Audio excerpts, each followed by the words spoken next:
పాకిస్తాన్‌లో సైనికుడికేమో కనీసం వాడు చచ్చిపోతే కాంపెన్సేషన్ ఉండదు, నెలవారీ పెన్షన్ ఉండదు, వాళ్ళకి ఇల్లు ఉండదు, ఓ జీవితం ఉండదు, వాళ్ళ కుటుంబాన్ని పట్టించుకోవడం ఉండదు.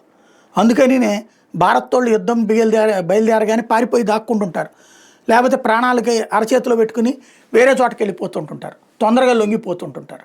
అదే వాళ్ళ సైనిక చీఫ్లు వచ్చేటప్పటికి సైన్యం పేరుతో జరిగే వ్యాపారాల్లో ఏ నెలకా నెల డబ్బులు సంపాదించుకుంటారు. అట్లాగే ఏడాదికి ఎంతని మింగేస్తారు. అమెరికా కానీ యూరప్ దేశాలు కానీ పాకిస్తాన్ అడ్డు పెట్టుకుని వాడుకోవడానికి, చైనా వాడుకోవడానికి వీళ్ళకి డబ్బులు కుప్పల తెప్పలు పంపిస్తారు. ఆ డబ్బుల్ని ఈ సైనిక అధికారులు మింగుతూ ఉంటారు. వాళ్ళకి షేర్ అనమాట, పైనోడికి 10%, తర్వాతోడికి ఎంత, ఇట్లాగా ఉంటుంది అనమాట. సైనిక చీఫ్గా రిటైర్ అయినటువంటి వాడు మినిమం 1000 కోట్లు, మ్యాక్సిమం 50,000 కోట్ల రూపాయల దాకా సంపాదించుకునేటటువంటి వాళ్ళు ఉన్నారు. ముషారఫ్ లాంటోడు దాదాపు 50,000 కోట్లు సంపాదించుకున్నాడు అన్నది అప్పట్లో బయటకు వచ్చినటువంటి అంశం.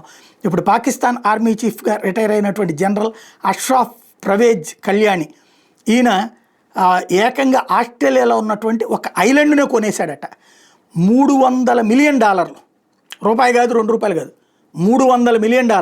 అతను ఏమన్నా పుట్టుకోటీసుడు అంటే అంత సీనియం లేదు.